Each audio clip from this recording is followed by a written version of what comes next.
अच्छाई की जीत नजर आई। मेरे सदगुरु बाबा की कृपा से माँ गंगे में पवित्रता नजर आई। एक था महाकुंभ कुछ दिन का जो आज आखिरी है। एक संगम है मेरे द्वार पर, मेरे सदगुरु के द्वार पर, जहाँ अभी मेरी बहनों ने बोला गुरुदेव का 13 का सत्संग भी है, शिव पार्वती का मिलन भी है, हमारे बहन में एक वर्षगांठ भी है। तो संगम है, तो इस संगम में डुबकी लगाने में फिर से चली आई, जहाँ जन्म जन्म की जिंदगी सजती है। मैं जन्म जन्म के लिए वहां झुक गई, इस गंगा में मैं भी नहाने आई। जैसी थी जिसकी भावना उसको वो गंगा नजर आई, उसको वो गंगा नजर आई। आज शिव शक्ति के संग उनके भक्ति में मैं रहने को आई, उनके भक्ति में रहने को आई। शिव भक्त को सभी को, सत्संगी प्रेमी को सभी को मैं दिल खोल के बधाई देने आई। और एक बात बड़ा मन में आ रहा था, तो मैं फिर भी बोले बिना नहीं रह जाता। एक हम शिव शंकर को बोलते हैं भोले भंडारी, तो मन में सवाल आया, वो तीनों लोगों का नाथ है, देवों का नाथ है, देवों का देव है, वो सृष्टि को रचता भी है, पल में उसमें नाश करने की भी शक्ति है, वो भला कैसे भोले भंडारी हो सकता है। मगर वो भाव देते हैं मैं भोला नहीं, वो दिखाते हैं। आज जैसे चारों तरफ फूल हैं, पौधे हैं, लेकिन वो साथ में ये बोलते हैं नहीं, मैं तो पत्ते से भी खुश हूँ, मैं भांग से भी खुश हूँ, मुझे नहीं चाहिए। तो वो हमें सिखाते हैं कि जिंदगी में हमें तो सब कुछ अच्छा चाहिए, सुंदर सुंदर फूल चाहिए, सब कुछ अच्छा चाहिए, लेकिन थोड़ा सा भी दुख आता है, थोड़ा भी काटे होता है, थोड़ी भी कहीं होता है, हम बिलबिला जाते हैं, हमें बर्दाश्त ही नहीं होता है। शिव जी ने सर्प को अपने गले में डाला। अगर कोई हमें बोलते हमें है विष, हम सब जानते हैं हमें कमियां हैं, लेकिन कोई हमें कहेगी तो देखे नागिन, हम बिलबिला जाएंगे, बर्दाश्त नहीं है। लेकिन वो हमें सारी हमारी कमियां को भूलकर हमें अपने साथ रखते हैं, और इससे बड़ा क्या भोलापन होगा। विष गले में धारते हैं, हम छोटी छोटी बात को भी नहीं बचाते, छोटे छोटे दुख दर्द को भी नहीं बचाते, और कई बार अपने कड़वे वचन को भी हम दूसरे के लिए दर्द बन जाते हैं। लेकिन वो शिव गले से नीचे नहीं उतरने देते। तो हमें आज शिवरात्रि के ऊपर ये भाव मिल रहा है, शिव जी ने जो जो धारण किया है, हमें सब कुछ सिखाने के लिए किया है। वो भोला नहीं है, वो भंडारी है, वो सुख के दाता है, वो देवों का देव है, वो महादेव है। तो उनकी दया से, और मेरे सदगुरु बाबा, उनको हम कैसे भूले। आज वो ना बोलते तो हमें ये सत्संग की गंगा कहाँ से मिलती। आज उन्होंने वो सत्संग की गंगा दिखाई, तो हम गूंगे बहरे सोचे, हमें तो दोस्त शब्द भी बोलना भी नहीं आता, सोचना भी नहीं आता, यहाँ तक कि समझ में भी नहीं आता। आज ये उनकी गंगा में हमने डुबकी लगाई होगी, वो भी हमारी मर्जी से नहीं लगी, उन्होंने लगाई। तो आज देखो कैसे भर भर के जाम पिला रहा है, कैसे भर भर के जाम पिला रहा है। हे सतगुरु, हे बाबा, आपसे यही प्रार्थना करती हूँ, ये भांग का नशा, ये भक्ति का नशा, ये सत्संग का नशा, ये सत्य का नशा मेरे दिल से, मेरे दिमाग से कभी भी ना उतरे, मेरे इस जन्म से लेके अगले जन्म तक ना उतरे। बस आपसे यही प्रार्थना करती हूँ। हरि बार बार कोटि कोटि प्रणाम। आज शिव पार्वती के विवाह के बंधन की तिथि, और जैसे मन कह रहा है कि हमें भी श्रृंगार करवा रहे हैं, कि सजना है, विशेष सत्संग है,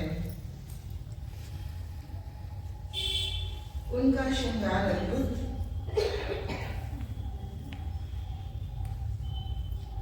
सबसे पहले वह मस्तक पर चंद्रमा धारण करते हैं, पर वह चंद्रमा एक ही रूप में स्थित रहता है और हमारे मन का चंद्रमा घटता है बढ़ता है।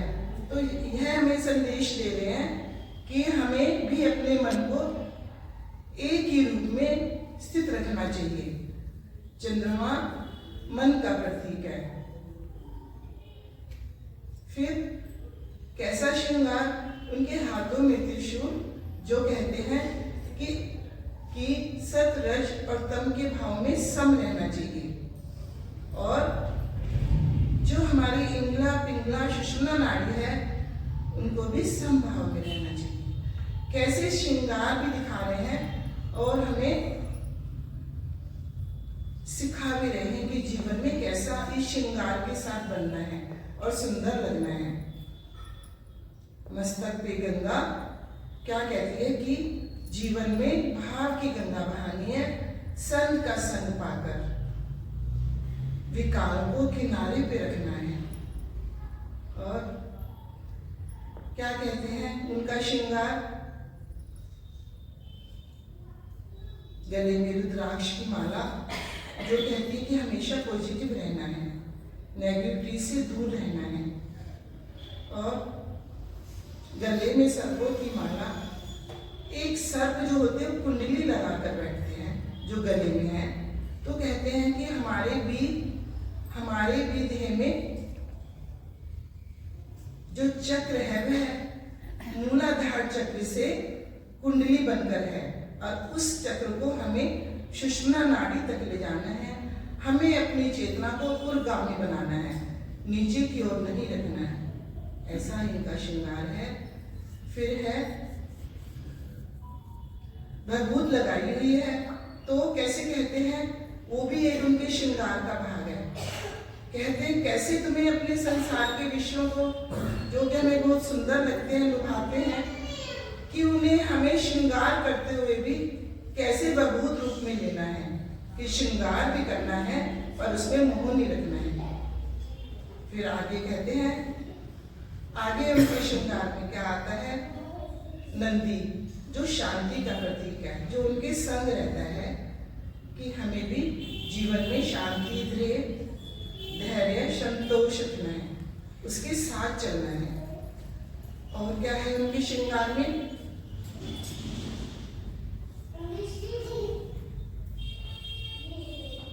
विष, कैसे उन्होंने विष का पान किया और उसे अपने गले तक रखा। हमें भी संसार की जो बहुत सारी बातें अच्छी नहीं लगती है उन्हें हृदय तक नहीं ले जाना, गले तक रखना है। भूतों का संग, बहुत सारे भूत के जैसे विचार हमें तंग करते रहते हैं। कहते हैं कि भूतों का संग है उनका, उनके संग में भूत भी हैं, पर इसी तरह हमें भूत रूपी विचार हमारे संग लिए रहते हैं। कैसे हमें संत का संग पाकर ऐसे भूत रूपी विचारों से दूर रहना है। और क्या उनका श्रृंगार कहता है?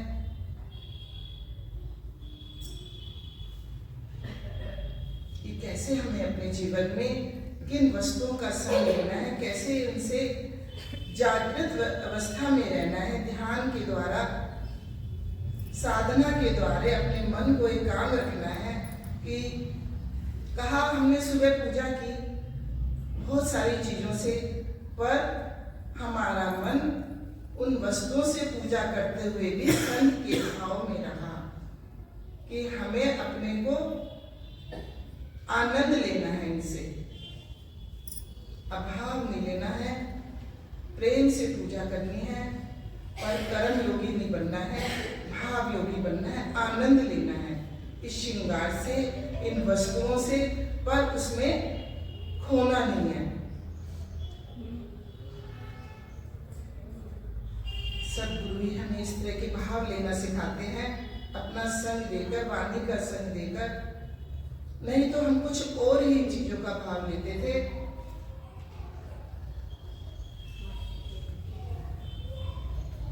नए नए बच्चे जो सदगुरु के द्वार पे आए हैं, हे सदगुरु, उनको भी अपने आकर्षण में लेना, आशीर्वाद देना, उनको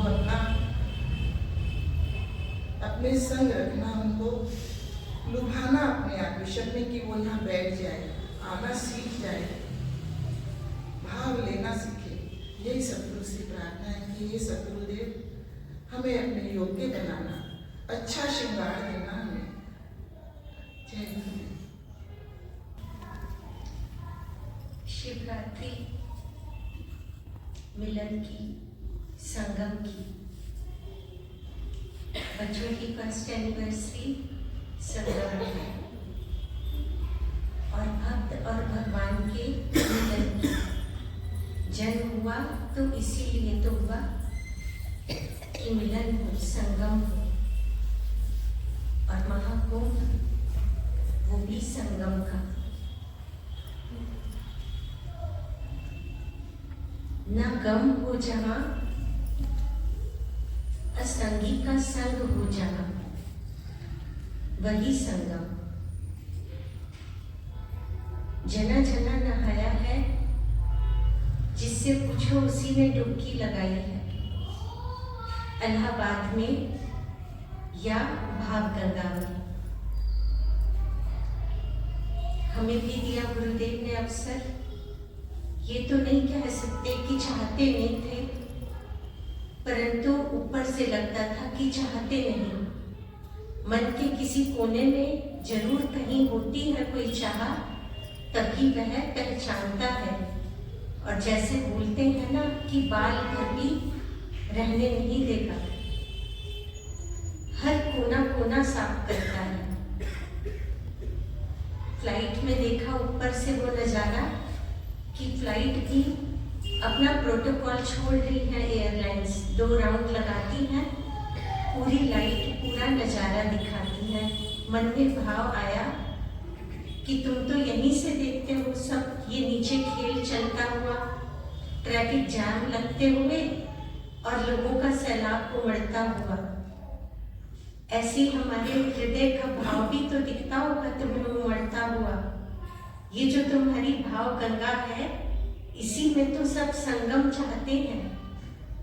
जब बहुत भीड़, तो सरकार ने कहा जहां हो वहीं गोता लगा लो। सब गंगा है, सब गंगा का ही जल है, भाव की ही सारी बात है। फिर क्यों इतनी भीड़ भाड़ है?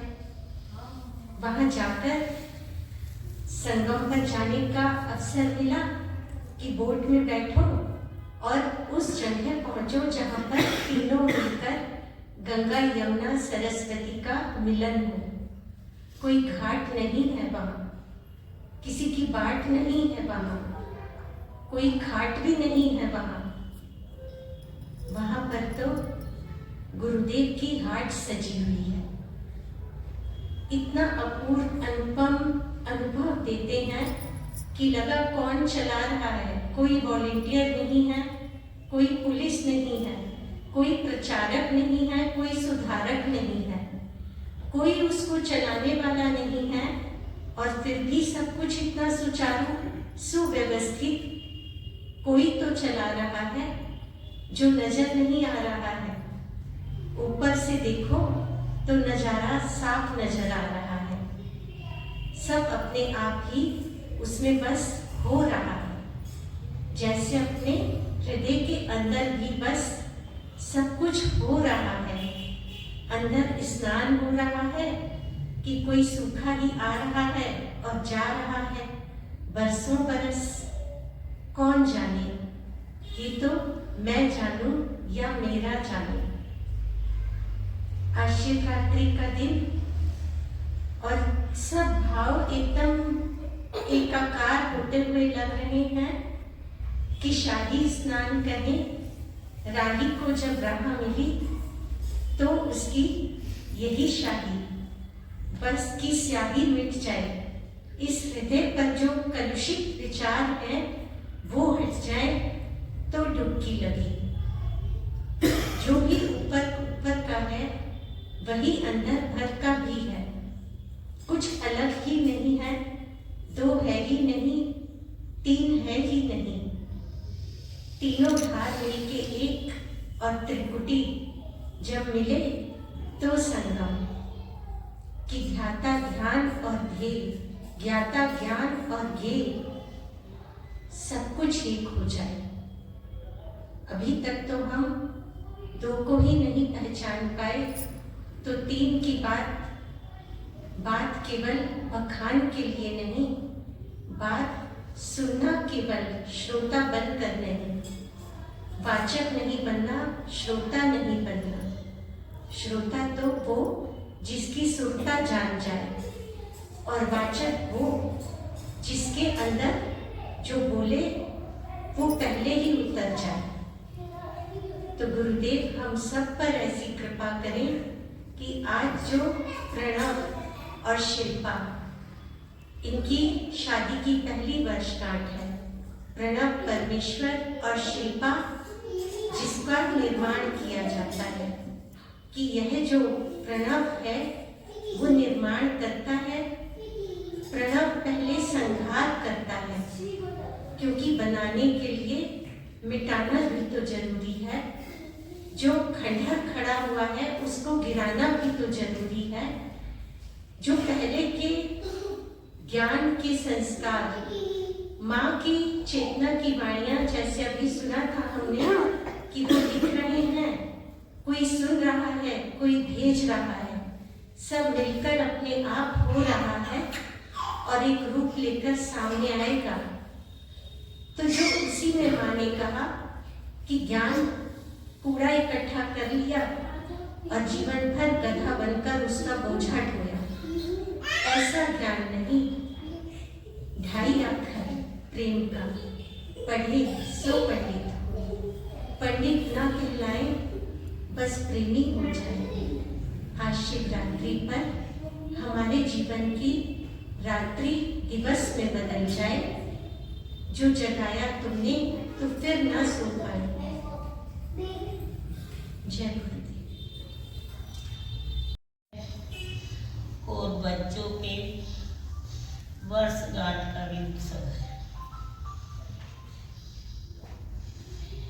मन में आ रहा था शिव ने संसार का कल्याण करने के लिए विश्वास किया, तो तुरंत मन में भाव आया कि गुरुदेव ने, बाबा ने हमारे जीवन का कल्याण करने के लिए हमारे भीतर भाव जगाया, प्रेम जगाया, हमें अपने बस में कर लिया।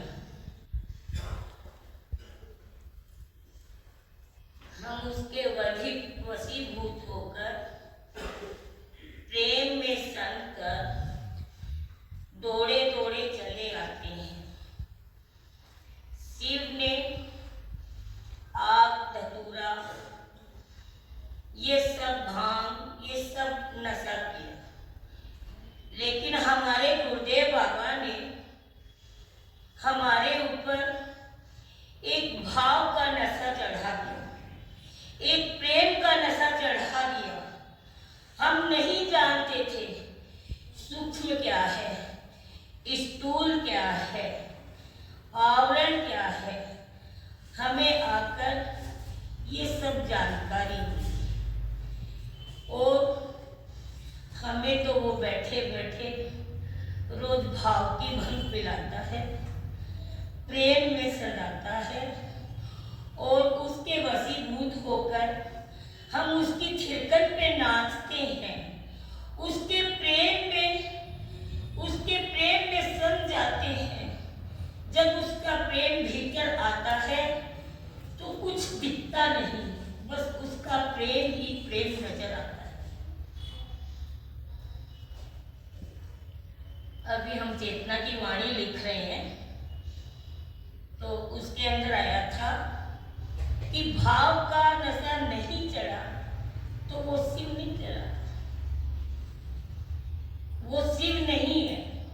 उसके ऊपर तो प्रेम का नशा ऐसा चढ़ जाता है, प्रेम की भांग पीकर वो घूमता है और प्रेम के अंदर ही वो आह्लादित रहता है, तभी वो अपने प्रभु का प्रिय बनता है। और मुझे कुछ नहीं कहना आता,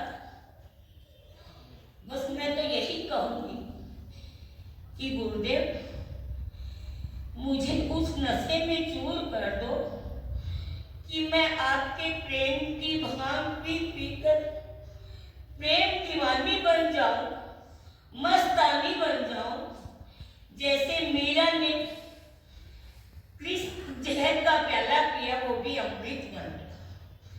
वैसे ही गुरुदेव ने हमारे विकार हरे, हमारे काम क्रोध मद लोभ इन सब से हमें दूर किया, सारे विकारों को दूर किया और एक प्रेम की जागृति कर दी।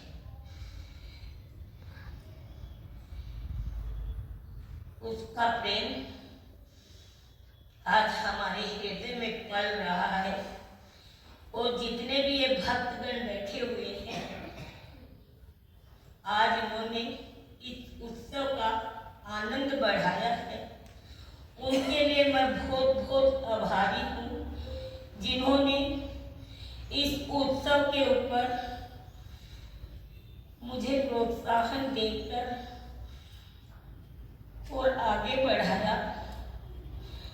और गुरुदेव बाबा और माँ का तो मैं आभारी हुई कि उन्होंने मुझे इस लायक बनाया कि आज मैं उत्सव मनाने के योग्य मेरे मन में जागा। और ये मेरी इच्छा काफ़ी दिनों से चल रही थी और आज गुरुदेव ने पूरी की, क्योंकि आज शिव मिलन भी है और बच्चों के मिलन की वर्षगांठ भी है और गुरुदेव के 13 का जन्मदिन भी है। अब इसके ऊपर हम सभी को बधाई देते हुए गुरुदेव बाबा, माँ और सभी भक्तगणों से, सभी बहनों से कि आभारी हूँ। बस यही कहूँगी, मेरे को और कुछ नहीं कहना है, मुझे कुछ भी नहीं कहना। शिवरात्रि का ये अंदर आते ही मन एकदम पाक हो गया। बोलते हैं ना खुशी का रंग गुलाबी होता है, तो आज जैसे प्रवेश करी मन गुलाबी हो गया, प्यार में पागल हो गया। आज शिवरात्रि का है, शिव जी और पार्वती जी का संगम का दिन है और जैसे हम जानते हैं शादी की भी है, उनको भी बधाई। वैसे तो हमारे दरबार में सत्संग में बोला इसमें तो नित नई गंगा बहती है, इस सत्संग का तो कोई पार ही नहीं है। एक महाकुंभ का आजकल जहाँ देखो चर्चा चल रही है, महाकुंभ महाकुंभ, तो कुंभ तो हमारे दरबार में भी है, ये भी सच है। लेकिन हमारे गुरुदेव ने, हमारे बाबा ने हमें सारे रंग जीने सिखाए हैं। कहीं मत जाओ, कुछ मत छोड़ो, हर रूप देखो, हर रंग देखो सिखाया है। उन्हीं की प्रेरणा से महाकुंभ में एक डुबकी मैं भी लगा के, एक डुबकी मैं भी लगा के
महाकुंभ समाया हुआ है। तो मेरे तो मन में आ रहा था, हम आज शिवरात्रि के दिन और इस गुरु की संगम गंगा में महाकुंभ में स्नान करने आए हैं। जैसे सुना ये महाकुंभ का आज अंतिम दिन है जो प्रयागराज में हो रहा है। लेकिन ये जो गुरु का महाकुंभ है, इस महाकुंभ में जो स्नान कर लेता है उसका वो महाकुंभ कभी समाप्त नहीं होता। वो नित्य उसमें स्नान करता ही रहता है। जैसे आज भजनों में भी सुन रहे थे ना कि जब आपने अपनाया तो जीने का मजा आया। हाँ, वास्तव में नहीं जानते थे जीवन का मजा क्या होता है। ये मजा तो जब गुरु ने अपनाया, जब गुरु की शरण में आए,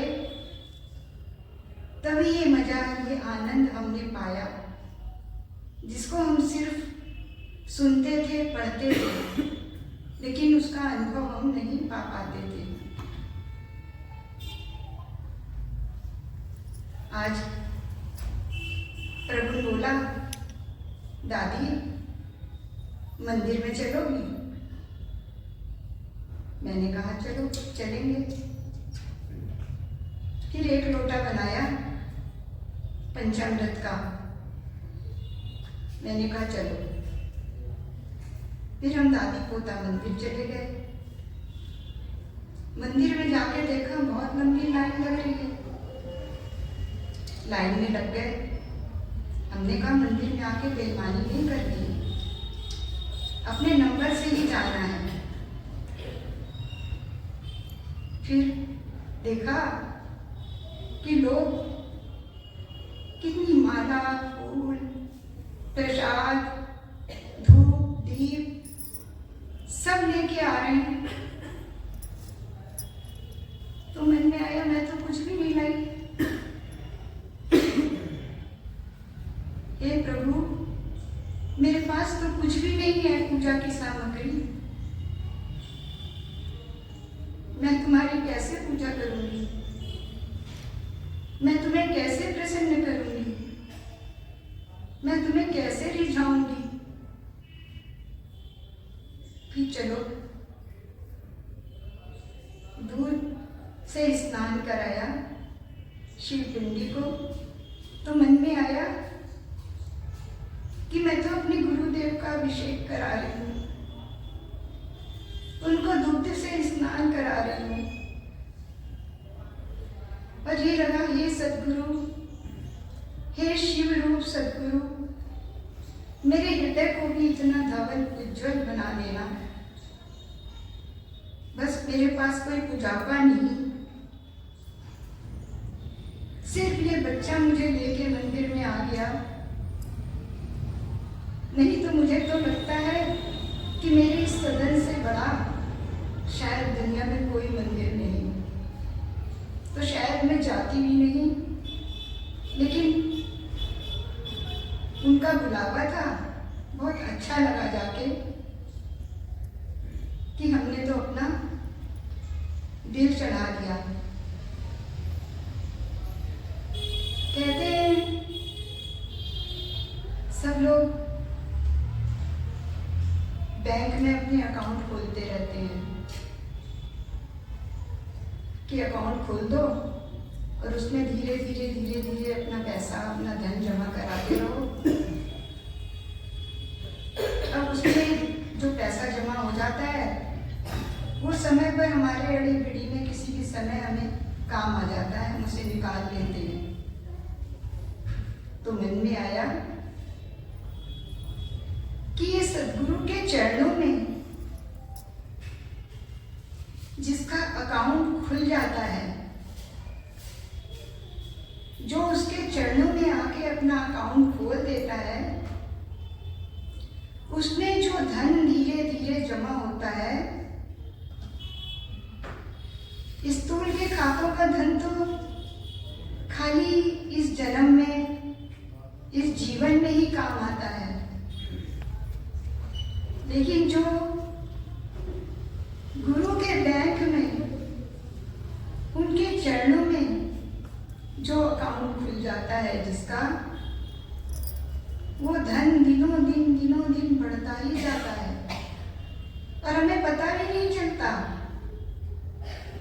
कि हमारा कितना धन, कितनी पूंजी जमा हो गई। और वो पूंजी खाली इसी जन्म में नहीं काम आती, वो जाने जन्म जन्मांतर तक वो पूंजी हमारे काम आती है। कहते हैं ना गुरुदेव कि खाता खुला खेल आरंभ। जब उसके दरबार में खाता खुल जाता है, अकाउंट खुल जाता है, तो देखते हैं अब खेल शुरू हो गया। दिन पर दिन वो हमें नए नए अनुभव देता है। कोई भी कार्य होता है, हर काम में हमें उसका अनुभव मिलता है, हर बात में हमें उसका अनुभव मिलता है। लगता है हे प्रभु, क्या तेरा खेल है, क्या तेरी लीला है। घड़ी में तोला, घड़ी में मासा, एक पल में हंसी, एक पल में रोना। ये क्या खेल है। खिलाता खेल हम सबको, छुपा रहता ये जादूगर। ये दुनिया में हमें खेल खिलाता रहता है, जाने कैसे कैसे खेल खिलाता है। तो मुंह से यही निकलता है कि प्रभु क्या तेरी लीला है, क्या लीला करता रहता है, क्या दिखाता रहता है। तो जब उसके दरबार में हमारा खाता खुला तो खेल आरंभ हो ही जाता है। कैसा खेल? कभी हम देखते हैं कि खेल है, खिलाड़ी खेल रहे हैं, कोई हार रहा है, कोई जीत रहा है, किसी के ज्यादा रन बन रहे हैं, किसी के कम रन बन रहे हैं। तो यही खेल हम देखते हैं उसके दरबार में। जब खाता खुलता है तो यही खेल देखने को मिलता है कि प्रभु कभी तो लगता है कि इतना भाव दे रहे हो, और कभी लगता है कि कोई भाव ही नहीं आ रहा, हम तो सूखे पड़े हैं।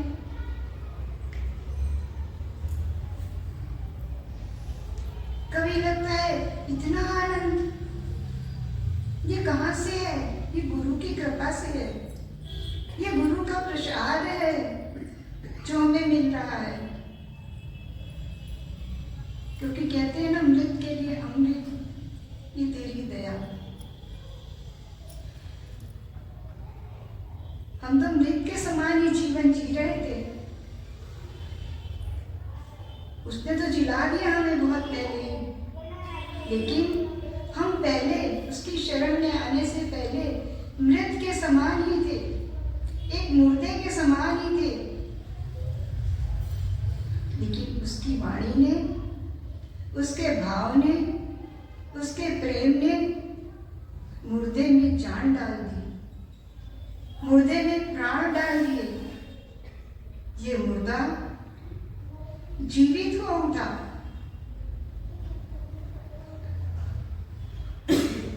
कैसे बोलने लगा, कैसे उसके गुणगान करने लगा, कैसे उसकी महिमा गाने लगा। ये मुर्दा था, कहां से आए इसमें ये प्राण?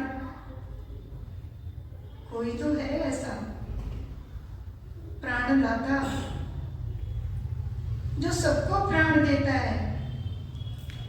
हम कहेंगे क्या हमारे अंदर प्राण नहीं है? प्राण तो सबके अंदर है, लेकिन प्राण होते हुए भी हम निष्प्राण हैं, क्योंकि हमने उस प्राणपति को नहीं जाना। वो प्राणपति जो हमारी श्वासों में रम रहा है, जो हमारे रोम रोम में रमा हुआ है, वो प्राणपति ही तो है। वही तो सब में प्राण डालता है।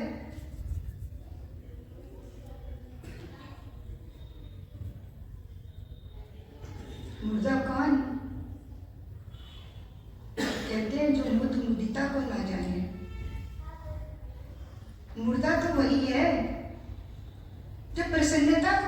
जानता, जो आनंद को नहीं जानता, जो अमृत को नहीं जानता, जो रस को नहीं जानता, ये सब देने वाले गुरुदेव ही हैं। क्योंकि प्रसन्नता को देने वाले वो ही हैं। आनंद, रस, अमृत सब देने वाले वही हैं। हमने तो इनकी बातें ही सुनी थी ना, या पढ़ी थी किताबों में, लेकिन इनका अर्थ, इनका मतलब कुछ भी तो नहीं जानते थे। जो कहते हैं बातों की दुनिया से परे और भी है। हम लोग बातें ही बातें करते थे, सिर्फ बातें करते थे कि हाँ भगवान है, हाँ ईश्वर है, अरे वो तो हमारे अंदर ही है, सब कुछ करने वाला वही है, जो कुछ देखने वाला है वही है। हम सिर्फ बातें करते थे, लेकिन हमें इसका अनुभव तो नहीं था। अनुभव तो हमने कभी किया ही नहीं पहले। जब गुरु की शरण में आए, जब उस प्राणदाता की शरण में आए, तब जीवन में अनुभव आने लगे कि हाँ सच्चा साथी मेरा तू है, जीवन में गुरुदेव रे। बस सच्चा साथी तो तू ही है गुरु, गुरुदेव तुम ही, शिव रूप सदगुरु तुम ही। आज शिव पार्वती के मिलन का दिन और भक्त और भगवान के भी मिलन का दिन। हम तो यही कहेंगे, हे ठाकुर, हे शिव रूप सदगुरु, इस आत्मा को भी अपना बना लो, इसका वर्ण कर लो,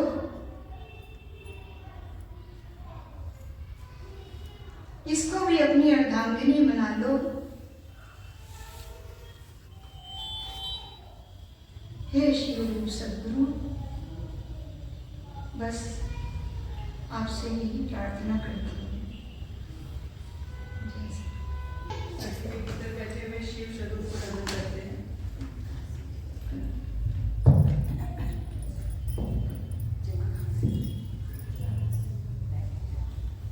बहुत ही सुंदर सुंदर बातें हम लोगों ने सुनी अभी, बहुत ही मनमोहक, लगभग अमृत की बूंदें गिर रही है हृदय के अंदर में।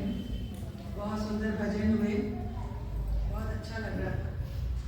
और जो शिव शक्ति का मिलन हम लोग बात कर रहे हैं, तो यही लग रहा था कि भगवान शिव को अर्धनारीश्वर भी कहते हैं। और माँ से एक बात सुनी शिवरात्रि के प्रवचन में कि हमारी जो ये काया रूपी शक्ति है, ये हमारे भीतर जो शिव प्रतिष्ठित है, जो भगवान ने अपना अंश बना के भेजा है हमको, जो हमारा प्राणपति है, जो हमारे प्राण है, जो आत्मा है, उसके साथ जब जुड़ जाती है तो भीतर जो शिव है और ये जो भीतर हमारी जो शक्ति है, अब इस शक्ति में हमारे पास बहुत सारी शक्ति, तन की, मन की, अध्यात्म की, विद्या की, कला की, संगीत की, जितनी भी शक्तियाँ हैं हमारे पास में, वो सारी शिव कार्य में लग जाए। तो हमने शिवरात्रि मनाई, शिव और शक्ति का मिलन हो गया। एक तो पौराणिक कथा हुई कि शिव शक्ति का मिलन हुआ था। अब वो तो हमें मालूम नहीं कब हुआ, कैसे हुआ, क्या हुआ, लेकिन आज के संदर्भ में हम अपने जीवन में क्या चीज समझेंगे कि हमारे जीवन में कैसे शिवरात्रि मनाए कि शिव और शक्ति का मिलन है। हमारी जो काया रूपी जो जीवन शक्ति है हमारी, हमारे पास जो जितनी भी इंद्रियों की शक्ति है, हमारे पास जो कुछ भी है, वो सब शिव कार्य के लिए है। हम मंगलकारी हो, हम मंगलदायी हो, हमारे जीवन में सिर्फ परोपकार की भावना हो, पर इस तरह से धर्म नहीं पाई, ये हमारे जीवन में मंत्र हो। परोपकार ही हमारे लिए परमो धर्म हो। इस तरह का जब हमारा जीवन बनता है शिव में, शिवत्व का भाव जाता है हमारे जीवन में कि हमें चाहे थोड़ा सा भी, जैसे शिव जी विष पी लेते हैं तो सबको अमृत मिल जाता है, सबको जीवन दान मिल जाता है। जो 14 रातें निकले उसमें सबसे पहले विष निकला था और विष को पीने वाला कोई भी नहीं था। वही गुरुदेव हमें कहते हैं कि तुम अपना सारा दुख मेरी झोली में डाल जाओ और मुझसे आनंद ले जाओ।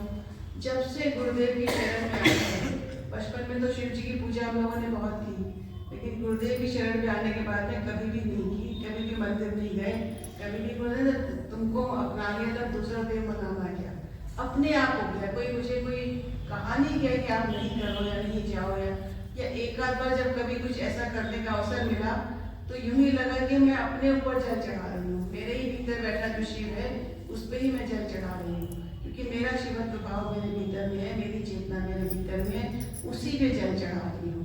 तो शिव पे जल चढ़ाना माने अपने हृदय में शीतलता लाना, शिव पे पंचामृत चढ़ाना माने अपने हृदय में उज्ज्वलता, धवलता, निर्मलता लाना।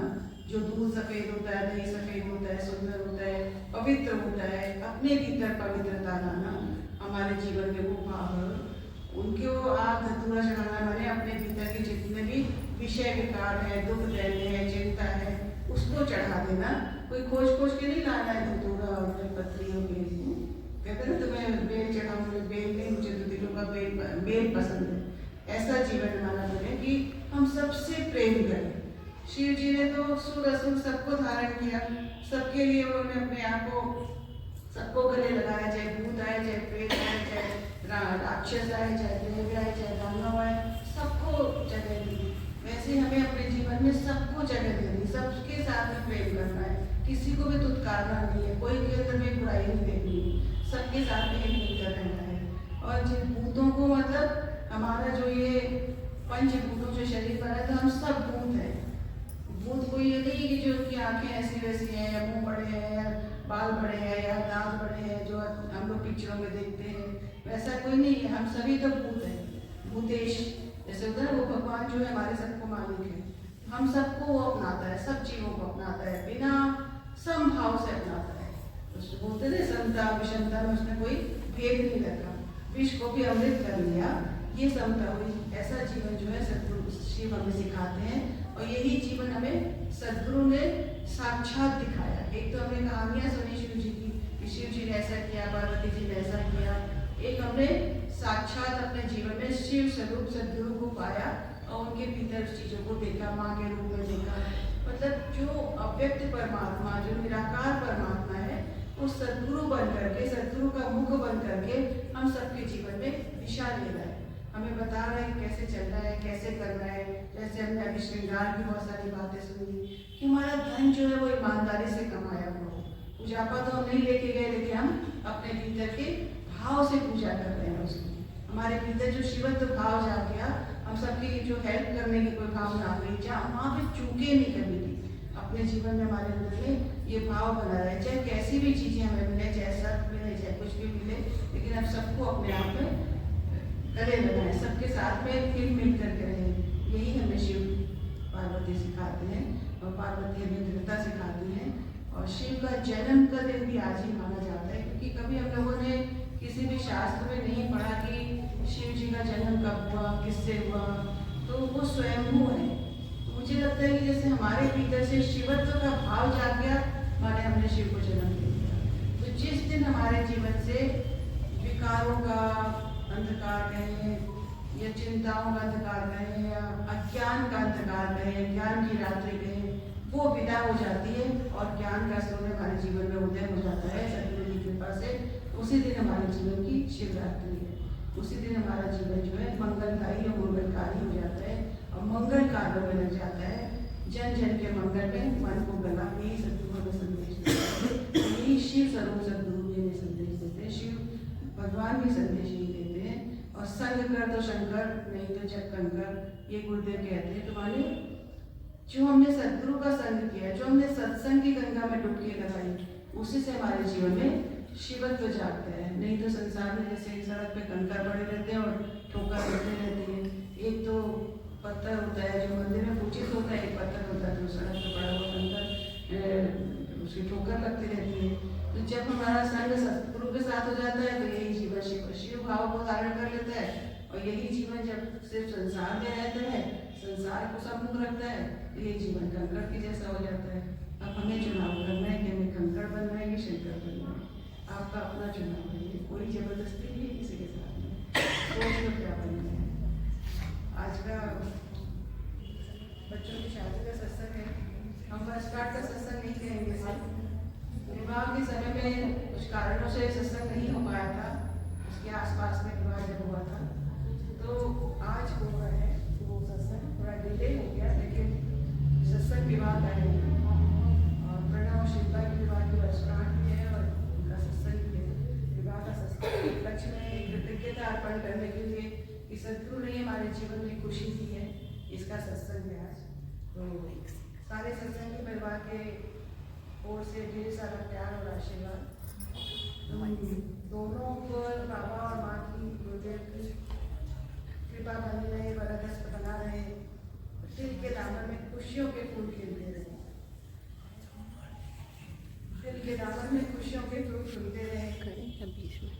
तुम लोगों की सभी मनोकामनाएं पूर्ण, जो भी मनोकामनाएं हैं, इच्छाएं सब पूर्ण, पल पल सफलताएं कदम चूमे, प्यारी शिल्पा की मांग तारों से लगती रहे। तुम्हारा प्यारा सा परिवार सदा एक सूत्र में बंधा है, प्यारा सा परिवार एक सूत्र में बंधा है। सदगुरु तुम्हें सत्संग में बार बार बुलाते रहे, अभी तो थोड़े कम आते हो, थोड़ा ज्यादा आओ, जल्दी जल्दी आओ। जो इतनी सारी बातें सुनी कि सदगुरु ने की नजर पड़ गई तो हमारे जीवन में आनंद आ गया, मजा आ गया, सजा आ गया, हमारा जीवन सबको बधाई दे रहे हम सब पे भी नजर पड़े, आप पे भी नजर पड़े, तो जल्दी जल्दी आओ। सदगुरु तुम्हें सत्संग में बार बार बुलाते रहे, उनका आकर्षण लुभाता रहे। जो सदगुरु का श्रृंगार, जैसे शिव के श्रृंगार की बातें सुनी ना, सदगुरु का श्रृंगार में हमें बहुत कुछ कहते हैं। क्या नाम है? गणपति भाई और ज्ञानवती और प्रभु के आए हैं, उनको भी बहुत बहुत बधाई और बहुत बहुत आशीर्वाद। ये सभी आशीर्वाद उनके लिए भी है। सदगुरु के दरबार में जो आशीर्वाद मिलते हैं किसी एक व्यक्ति के लिए नहीं है, वो सबके लिए है। मुझे नाम नहीं मालूम उनका, लेकिन उन दोनों के लिए भी बहुत बहुत आशीर्वाद है आप लोगों के लिए। और आप लोग भी